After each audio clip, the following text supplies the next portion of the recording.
지금 누가복음 14장은 안식일에 어느 한 바리새인 지도자의 집에 예수님을 식사 초대한 그 자리에서 일어난 이야기를 계속 이제 기록하고 있습니다.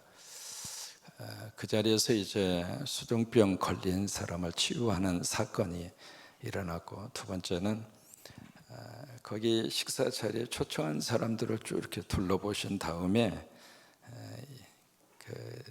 이런 사람들 초대하지 말고 내가 아무리 대접을 해도 상대가 갚을 수 없는 사람을 초대해라. 그러면 하나님이 갚아주신다. 이제 그 앞에는 바로 서로 막 높은 자리 서로 밀치고 땡기면서 앉으려고 하는 그런 상황을 보시고 그러지 말아라. 여기 앉아 있어도 하나님이 알고 앉아야 될 자리로 높여준다. 이게 두 가지 이제 포인트의 말씀을 주신 거죠. 첫째는 하나님이 높여주신다. 스스로 높아지고자 하지 말고 스스로 어느 자리에 있든지 간에 하나님께서 우리가 있어야 될 자리를 아신다. 그러니 하나님이 높여주실 것이다. 그 다음에 이제 하나님이 갚아주실 것이다. 그걸 기대하고 대접을 하고 그것을 기대하고 사람들을 그런 사람을 초청해라. 그 말씀이에요. 정리가 되셨죠? 새벽 기도만 나오면 말씀의 맥은 같이 이어갈 수 있습니다. 오늘 말씀은 이제 그런 대화가 쭉 이렇게 말씀이 이어지고 있는데, 어느 한 사람이, 그 사람이 누구일까? 바리새인일까요? 아니면 이방인일까요? 어려워요? 지금 누구 집에 초청을 예수님이 받으셨죠? 바리새인 지도자 집에. 그러면 그 자리에 참석한 사람 거의 대부분이 바리새인입니다.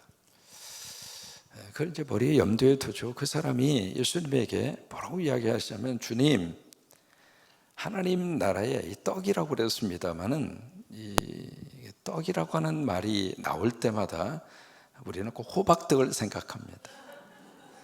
근데 이 떡을 먹었다 그 말이 아니라 식사 자리에 초청을 받아서 하나님 나라, 다시 말해 천국에 가서 그 잔치 자리에 뭔가 먹을 수 있다면 행복하겠습니다.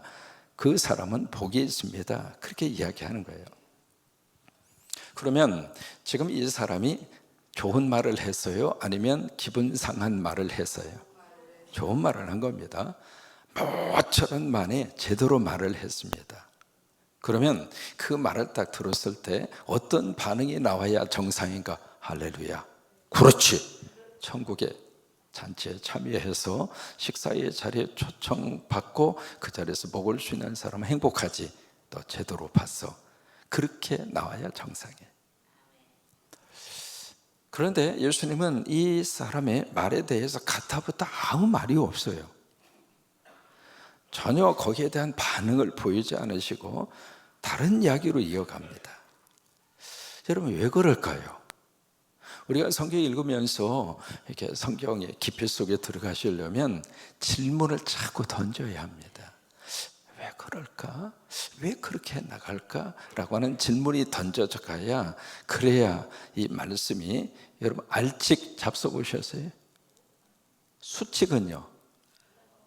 칙은요? 그죠? 칙 가운데에서도 수칙이 있고 알칙이 있습니다. 알칙은요, 씹으면 씹을수록 뭐예요? 톡톡 쏘면서 고소하고 맛있어요. 하나님의 말씀을 같이 읽어가면서도 수칙처럼 텁텁하게 읽을 수도 있고요, 하나님의 말씀을 알칙처럼 알면 알수록 거기서 톡 쏘는 의미와, 그리고 하나님의 겉은 그 말씀의 축복을 같이 누릴 수도 있고 그러거든요. 그러니까 질문이 자꾸 던져져야 돼요. 그 예수님은 왜 이 사람의 말에 대해서 아무 반응을 보이지 않고 다른 이야기로 넘어갈까? 이유가 있습니다. 말은 그렇게 하지만은 이 바리새인이 천국의 그 자리에 참여할 마음이 없어요. 아니, 그 천국의 잔치 자리에 초청을 받았다 하더라도 초청한 그 자리에 이 바리새인은 거절합니다. 그걸 주님이 아신 거예요. 그러고 나서 이제 그 다음 말씀이 이어지는 거예요. 어떤 주인이 큰 잔치를 준비했다. 여기에 큰 잔치는 빅파리입니다. 큰 파리. 여러분, 빅파리가 뭘까? 큰 잔치가 바로 뭘까? 결혼식입니다. 제가 이제 한국에 와서 보고, 물론 이제 전에도 그런 게 있었습니다만은 20년 만에 와서 보고 결혼식의 이 장례식장이라고 그러네. 결혼식장에서 목회하다 보면 자꾸 헷갈립니다. 이 결혼식장에서 결혼이 이루어지는데 너무 빨리빨리 해요. 여러분 느끼셨습니까? 앞에서 주례를 하고 있는데 옆에서 도우미 하는 분들 계시잖아요. 와서 내 손이 자꾸 잡아당겨. 왜 그러나 싶었더니 자꾸 이래요. 그때 제가 이 주례할 때 딱 15분 지났어요. 이게 결혼식이 이루어져요. 결혼은 인류 뭐라고 그래요? 무슨 사라고 그러죠? 대사요. 왜요? 인생에 있어서 결혼식만큼 우리 삶을 완전히 변화시키는 일이 없잖아요. 인륜지 대사라 그렇게 이야기할 정도로 이 결혼식 자체가 엄청나게 큰 잔치거든요. 그 미국 같은 경우에는 결혼식이 아침부터 저녁까지 밤 12시까지예요. 거기에 축하해 주시기 위해서 오신 분들은요, 마지막 저녁 파리까지 끝까지 참여를 해서 말 그대로 한 커플이 가정이 남편과 부부의 탄생을 마음껏 축하하고 축복하고 이제 그런 시간을 갖는데 우리는 그냥 예식장에서 30분 만에 30분 만에 그거 어떻게 합니까? 순서 다 진행하는 것도 너무 힘들어요. 근데 이 사람들은 이제 그 내용을 좀 기억하셔야 본문이 이해가 갑니다. 지금 여기에 세 사람에게 뭐 얘기하면 다 준비가 됐으니까 이미 우리가 다 풀페어 다 준비가 됐으니까 이제 오기만 하세요. 그러니까 이 세 사람 모두가 다 일치하여 사양합니다. 사양한다는 이야기는 거절했다 그 말이에요. 그래서 하는 말이 내가 밭을 샀습니다. 가서 봐야 되겠습니다. 아니 보지도 않고 땅 사고 밭 사는 사람 봤습니까? 내가 소 지금 5겨리를 샀습니다. 무슨 얘기냐면 10마리를 샀다 그 말이에요. 쌍으로 해서 그걸 겨리라고 그러거든요. 그러니까 5겨리니까 소 10마리를 사서 내가 지금 밭에 가서 이 소를 테스트를 해봐야 되겠습니다. 아니 소가 어느 정도 튼튼한지 그렇지 않는지 전부 다 심지어 소 이빨까지 보고 사잖아요. 세 번째 사람은 내가 지금 장가 들었으니까 빨리 가서 내 마누라한테 가봐야 되겠습니다. 그러면서 이 세 종류의 사람 모두가 다 일치하여 뭘 해요? 거절합니다. 거절한다는 이야기는 내가 그 잔치 자리를 내가 참여하지 않겠습니다. 그 이야기하는 거예요. 그러니까 주인이 뭐라고 반응을 보이는가? 화가 납니다. 왜 화를 낼까? 나름대로 이유가 있다고 생각이 드는데 왜 이 주인은 화를 낼까? 이유가 있습니다. 1년 전에 약혼식을 해요. 그러고 나서 약혼식이 이루어지는 날 1년 후 결혼식 초청자들을 선정합니다. 그럼 이 사람들은 언제 초청을 받았는가? 1년 전에 초청받은 거예요. 1년 전에 내가 그 결혼식, 그 혼인 잔치에 가겠습니다. 그래서 잔치가 준비가 된 거예요. 그러면 이 잔치를 준비하는 사람의 입장으로서는 1년 동안 온 마음을 기울여서 왜요? 이게 잔치 준비하는 게 쉽지가 않잖아요. 인원수도 파악을 해야 되고 뭘 해야 될지도 알아야 되고 그래서 1년 동안 준비를 해서 이제 다 준비가 된 거예요. 다 준비가 돼서 이제 됐으니까 오세요 라고 그렇게 사람을 통해서 통고를 하니까 난 못 가겠다고. 그럼 처음부터 못 온다고 그래야지. 온다고 다 약속을 해서 거기에 맞게끔 다 준비를 했는데 와야 할 그 시간에 이 사람이 못 오겠다는 거예요. 여러분 같으면 어떨 것 같아요? 아이고 그럴 수 있지 봐. 그러겠어요? 아니면 뭐예요? 유대 사회에서는요 그 초청을 거부한다는 이야기는 쌈쌈하겠다는 이야기예요.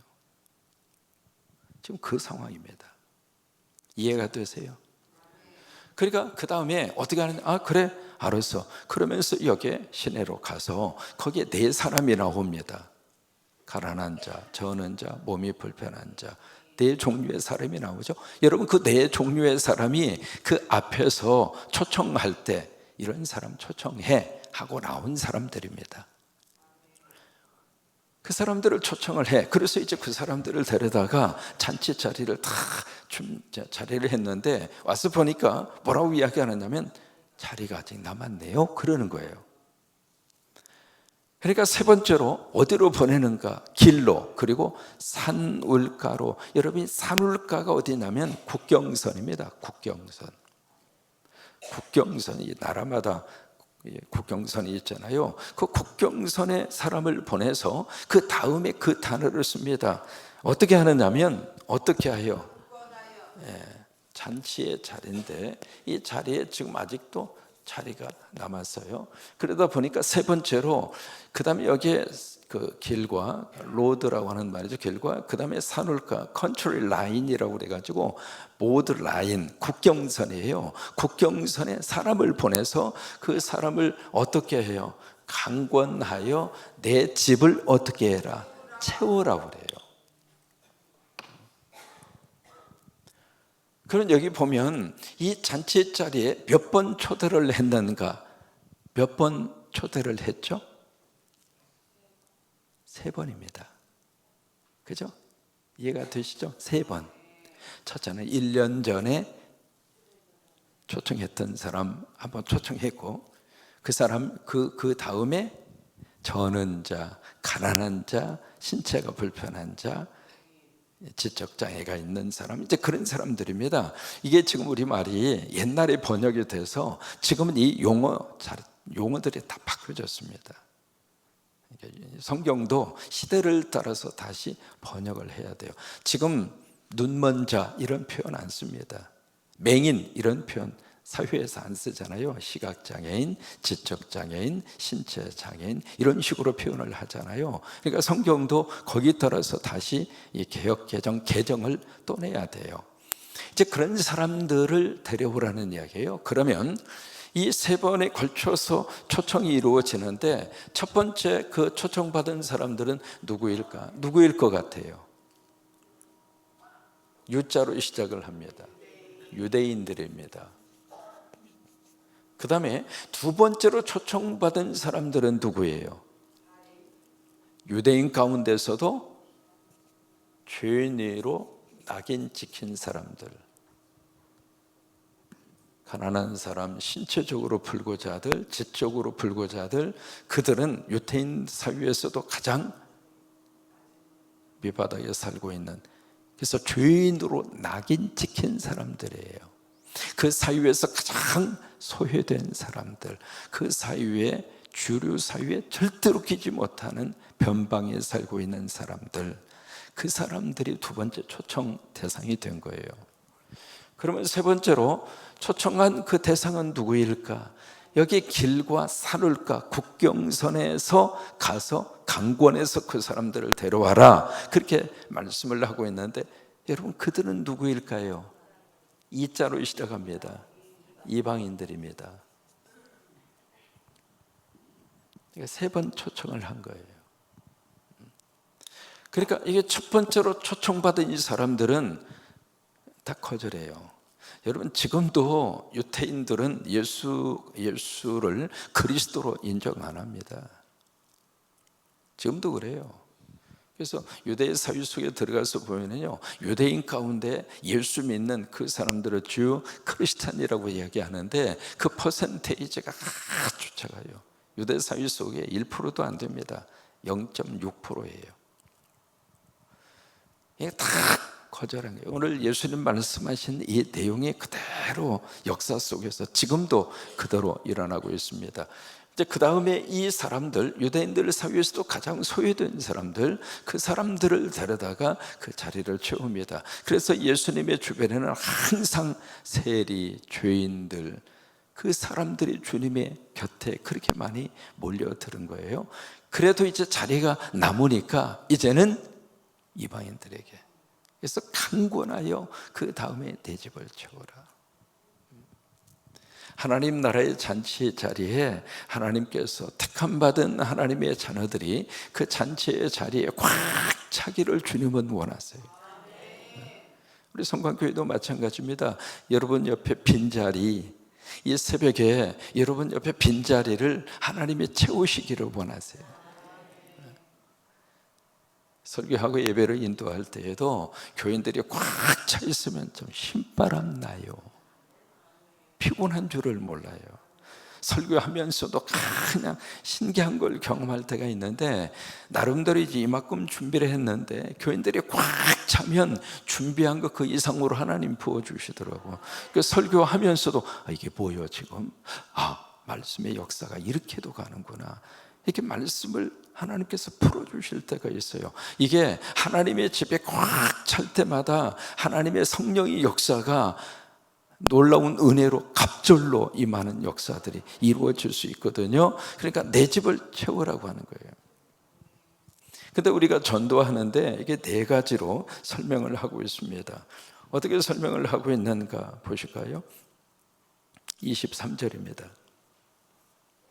23절 같이 한번 읽으시죠. 주인이 종에게 이르되 길과 산 울타리 가로 나가서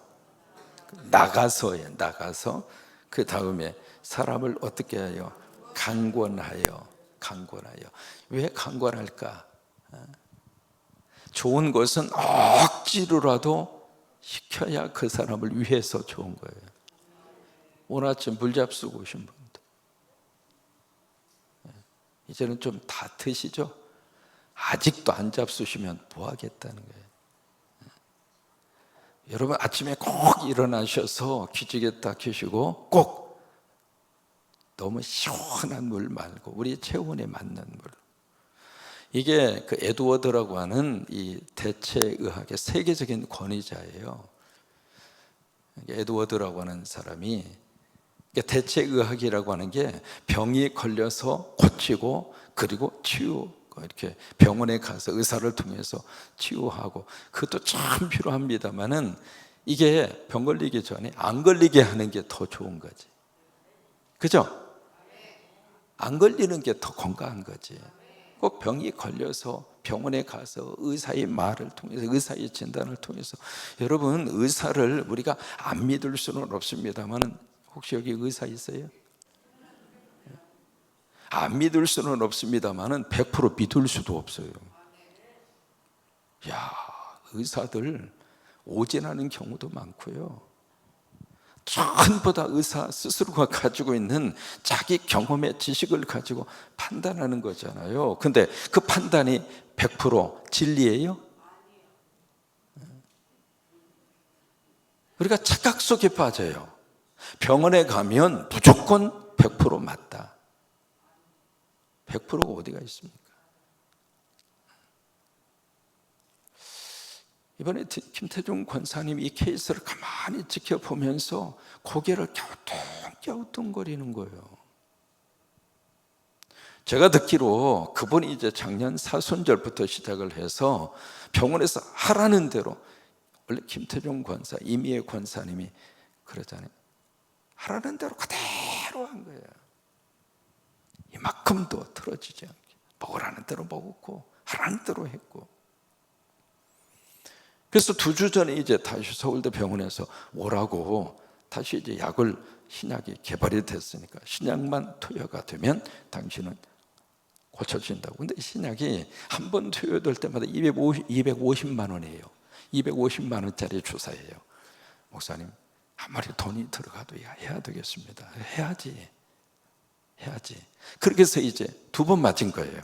한 번 맞을 때마다 250만 원씩 들었습니다.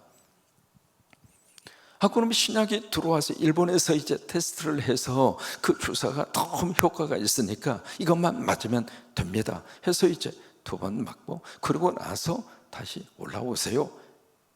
올라간 지 2주 만에 저렇게 된 거예요. 물론 이제 하나님의 섭리 가운데 우리가 해석을 합니다만은 가만히 이렇게 보면서 이게 좀 그렇다. 이게